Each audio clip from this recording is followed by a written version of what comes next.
कल्पना कीजिए अगर चीन का कोई विमान भारत के हवाई क्षेत्र में प्रवेश करने के बाद किसी रिहायशी इलाके पर दुर्घटनाग्रस्त हो जाए तो क्या होगा।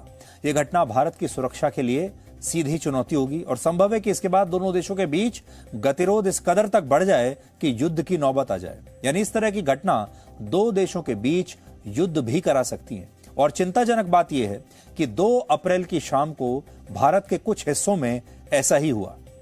फर्क इतना है कि इस घटना में विमान की जगह चीन के एक स्पेस रॉकेट का मलबा था, जिसे गुजरात, मध्य प्रदेश और महाराष्ट्र में लोगों ने अलग अलग समय पर आसमान में देखा। स्पेस रॉकेट के इस मलबे में आग लगी हुई थी, इसलिए शुरुआत में लोगों को लगा कि वहां कोई विमान दुर्घटनाग्रस्त हो गया है।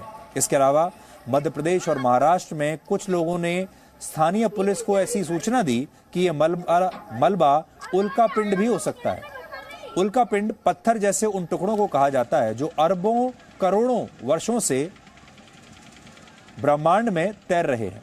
और वैज्ञानिकों का मानना है कि सूर्य का चक्कर लगाते समय हर साल कई हजार टन वजन के उल्का पिंड पृथ्वी के वायुमंडल में प्रवेश करते हैं। और क्योंकि पृथ्वी की गुरुत्वाकर्षण शक्ति इन उल्का पिंडों को खींचती है, इसलिए इनकी गति 2 लाख किलोमीटर प्रति घंटा से भी ज्यादा हो सकती है। और इतनी तेज गति की वजह से ही ये उल्का पिंड वायुमंडल में प्रवेश करते ही या तो जल जाते हैं और या फिर छोटे छोटे टुकड़ों में बिखर जाते हैं। लेकिन जो उल्का पिंड आकार में बहुत बड़े होते हैं, उनके कुछ हिस्से जलने के बाद भी पृथ्वी पर गिर जाते हैं। तो ये जो हम आपको वीडियो दिखा रहे हैं आज, इसे हमारे ही देश के गांव वालों ने अपने अपने मोबाइल फोन के कैमरों से शूट किया है। ये सारे जो वीडियो हैं ये मोबाइल फोन्स पर शूट किए हैं। उन लोगों ने शूट किए हैं जिनके घरों के ऊपर से ये मलबा, जलता हुआ मलबा गुजरा था और लोगों को समझ में नहीं आया कि ये क्या चीज हो सकती है।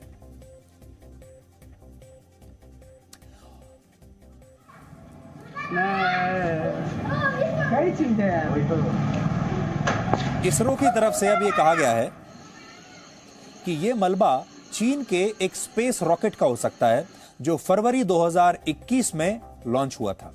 अमेरिका के स्पेस कमांड स्टेशन ने इस बात की जानकारी 1 अप्रैल को ही दे दी थी कि चीन के एक निष्क्रिय स्पेस रॉकेट ने पृथ्वी की कक्षा में प्रवेश किया है। हालांकि चीन ने अब तक इस मामले में कोई जानकारी नहीं दी है और वो देगा भी नहीं, क्योंकि अगर चीन ये मान लेता है कि उसके रॉकेट का मलबा भारत में आकर गिरा है तो इसके लिए भारत यूनाइटेड नेशंस में जा सकता है, कॉम्पनसेशन भी मांग सकता है। एक और बात, इस रॉकेट का मलबा महाराष्ट्र चंद्रपुर जिले में स्थित एक गांव के पास आकर गिरा, लेकिन अगर ये किसी घर पर गिरता तो बहुत बड़ी दुर्घटना हो सकती थी। इस दुर्घटना में बहुत सारे लोगों की जान भी जा सकती थी।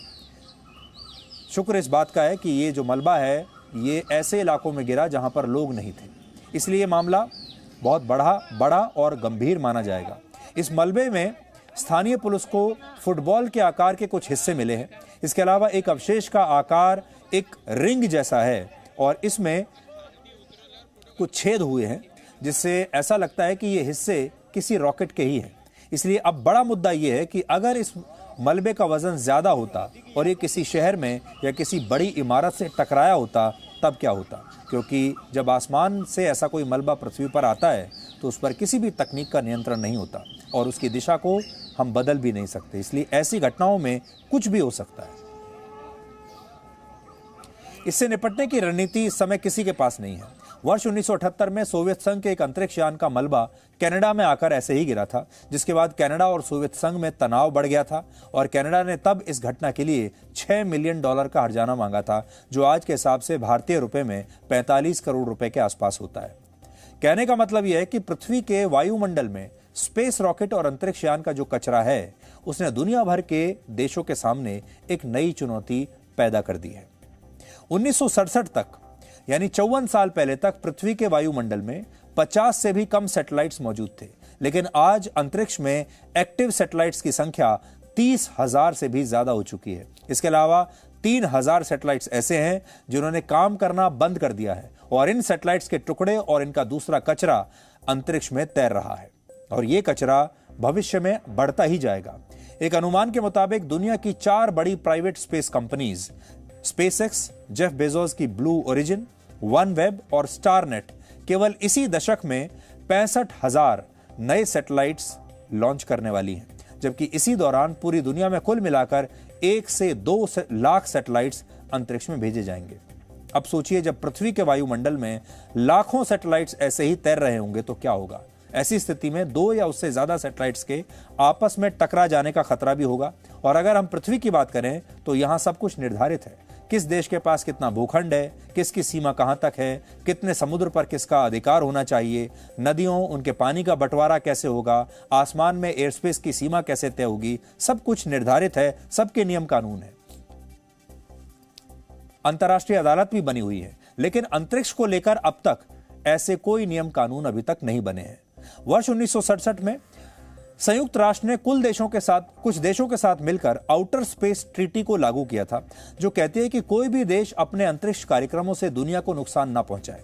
लेकिन सच यह है कि यह ट्रीटी आज इतिहास से जुड़ी एक जानकारी बनकर रह गई है और इसका कोई भी पालन नहीं कर सकता। इसलिए जिस तरह पृथ्वी के वायुमंडल में स्पेस रॉकेट और सैटेलाइट्स का कचरा बढ़ रहा है और पृथ्वी पर इससे दुर्घटनाओं की आशंका बढ़ रही है, उसने एक नए संकट को जन्म दिया है। और वो संकट ये है कि घटनाएं भविष्य में युद्ध का कारण भी बन सकती है।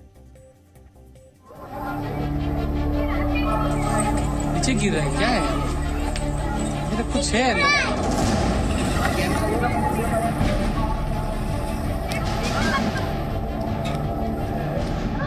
क्या चीज है यार?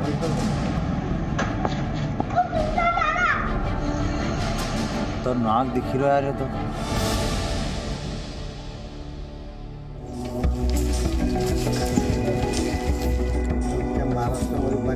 याची डायमेन्शन चेंज होऊन निघालतं पण पवन बार किती लांब आहे? ये बहुत भारी है और कम से कम 10 बाय 10 का ये रिंग है। कुछ एक्सपर्ट्स का मानना ये है कि ये एक सैटेलाइट का टूटा टुकड़ा है और हीट रेजिस्टेंट मटेरियल भी इसमें लगा हुआ है और अभी ये तय नहीं हुआ है कि ये चीज़ है क्या।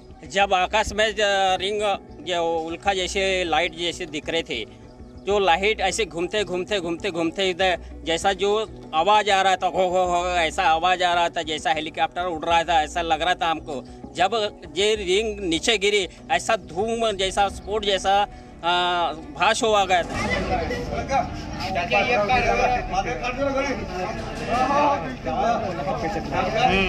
ये जो चीज़ें हमें लोगों को दिखी है और अवकाश से जो आके गिरी है, इसके बारे में हमने हमारा जो स्टेट डिज़ास्टर मैनेजमेंट यूनिट है उनको भी इन्फॉर्म किया है और इसरो और डीआरडीओ को भी हमने इस बारे में हमने मेल लिखी है और ये सभी चीज़ें जो है ये हमने हमारे कब्जे में लेके अभी पुलिस स्टेशन में और तहसील में हमने रखी हुई है। एक छोटा सा पत्थर का टुकड़ा होता है, तकरीबन 5 मिलीमीटर का, मतलब जैसे अपने चने के दाने इतना, तो बड़ी तेज गति से पृथ्वी के वातावरण में आता है। उससे वो पत्थर जो है वो पूरा जल जाता है।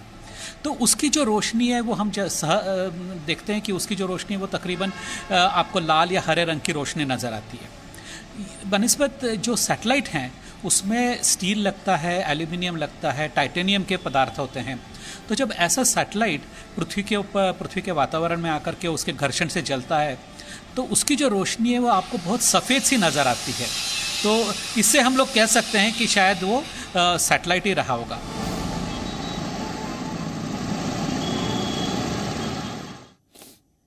ये नए युग की चुनौतियां हैं। आज से कुछ दशक पहले इन चीज़ों के बारे में कोई सोचता भी नहीं था, लेकिन जैसे जैसे टेक्नोलॉजी आगे बढ़ रही है, जैसे जैसे नई नई चीज़ें आ रही हैं और जैसे जैसे अंतरिक्ष में विमानों की संख्या बढ़ती जा रही है और जैसे जैसे सैटेलाइट्स और स्पेस रॉकेट्स की संख्या अंतरिक्ष में बढ़ रही है, इस कदर तक कि अब लाखों सैटेलाइट्स अंतरिक्ष में तैर रहे हैं, अब ये नए युग की नई चुनौती है कि इनसे कैसे बचा जाए, जो कि कुछ वर्ष पहले तक हम कभी सोचते भी नहीं थे।